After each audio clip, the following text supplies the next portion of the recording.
계로왕과 한성 백제의 멸망. 한국의 30대 이상이라면 아마 이 노래 잘 아실 겁니다. 그룹 코리아나가 부른 손에 손잡고란 곡이죠. 역사적인 88 올림픽 주제가였습니다. 당시 우리는 올림픽을 준비하면서 아파트를 지었습니다. 올림픽 선수촌으로 쓰다가 올림픽이 끝나고 나서 일반인들에게 분양했는데 이게 일명 선수촌 아파트입니다. 그리고 여기엔 올림픽 공원이 생겼죠.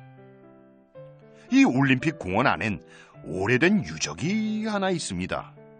길이 약 2.7km에 이르는 성벽인데요. 우리가 일반적으로 생각하는 돌성이 아니라 흙으로 쌓은 성. 여기가 몽촌토성입니다. 학자들은 이곳이 고대 백제의 수도였다고 합니다. 우린 흔히 백제의 수도 하면 공주나 부여를 떠올리죠. 하지만 본래 백제가 나라를 세운 곳은 서울입니다. 그리고 이 시기를 한성백제라고 하죠. 그런데 백제는 왜 서울을 떠나 공주로 갔을까요? 백제는 한강을 끼고 태어나고 한강을 통해 성장한 나라입니다. 한강 주변엔 비옥한 토지가 많았습니다. 게다가 한강을 통해 서해로 나가 멀리 동남아시아와도 교역을 했죠. 그래서 일찌감치 해양 강국으로 성장했습니다.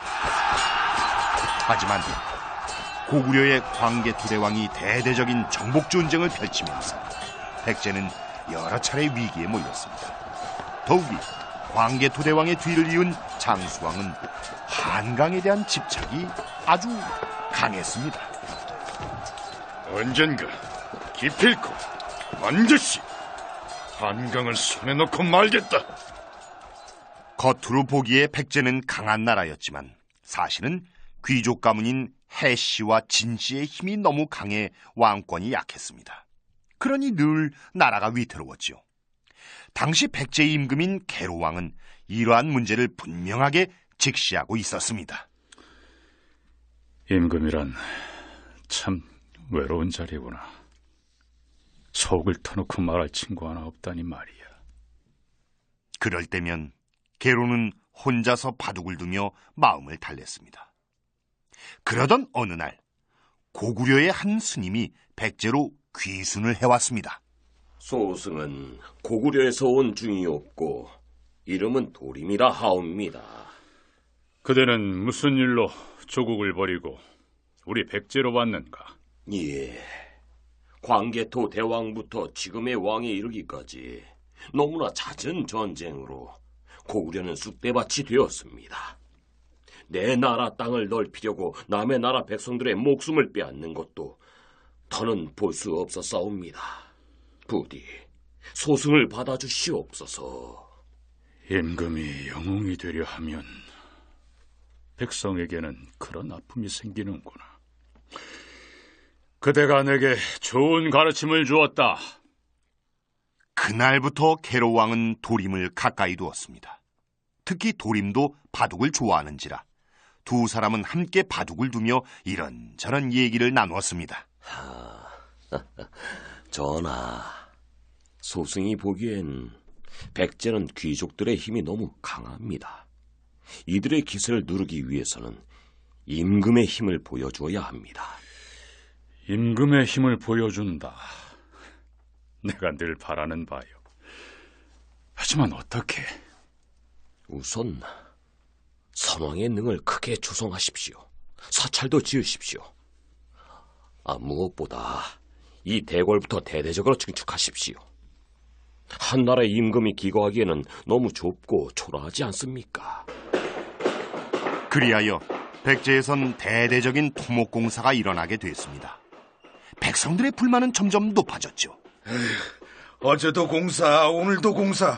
1년 365일 공사네 공사. 죽은 임금 무덤 만들다가 산 사람들이 먼저 죽겠어. 백성들의 불만이 높아지고 국고는 바닥이 났습니다. 귀족들은 자기들끼리 싸우느라 바빴습니다. 해양 강국 백제는 극심한 혼란 속으로 빠져들었죠. 그리고 백제는 고구려! 서기 475년 고구려군이 백제로 쳐들어왔습니다. 계로왕은 서둘러 진군 명령을 내렸지만 이미 군사들과 백성들은 뿔뿔이 흩어진 후였습니다. 전하, 우선 몸을 피하셔야 합니다. 배를 준비해놨습니다. 알았다. 근데 도림을 데려와야 한다. 고구려에서 보면 도림은 배신자다. 살려둘 리가 없지 않느냐. 그러나 이미 도림은 자취를 감추었습니다.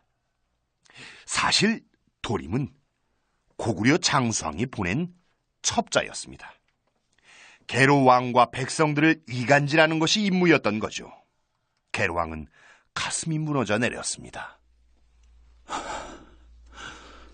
친구인 줄 알았는데, 유일한 친구인 줄 알았는데. 결국 계로왕은 고구려 군에게 붙잡혀 죽임을 당하고 말았습니다. 더 슬픈 것은 그때 계로왕을 죽인 2명의 장수가 바로 고구려로 귀순한 백제 사람들이었다는 사실입니다. 친구로 알던 고구려 첩자에게 배신을 당하고 조국을 배신한 내 백성에게 죽임을 당하는구나. 그렇게 계로왕은 외로운 인생을 마감했습니다. 고구려군은 한성백제 곳곳을 파괴했습니다. 돌 위에 돌 하나가 놓이지 않을 정도로 철저하게. 결국 백제는 한성을 버리고 공주로 떠났습니다. 이렇게 하여 한성백제 500년 역사는 막을 내리고 몽촌토성은 외로운 모습으로 남게 된 거죠. 누구는 계로왕을 폭군이라고 하고 누구는 무능한 임금이라고 합니다. 하지만 역사는 승자의 기록, 진실은 아무도 모르는 법이죠. 몽촌토성 성벽을 따라 산책길을 걸으면 외로운 군주 계로왕의 그림자가 느껴지곤 합니다. 그리고 500년 그 화려한 한성백제의 역사가 이렇게 희미한 토성의 흔적으로만 남은 것이 못내 아쉬워집니다.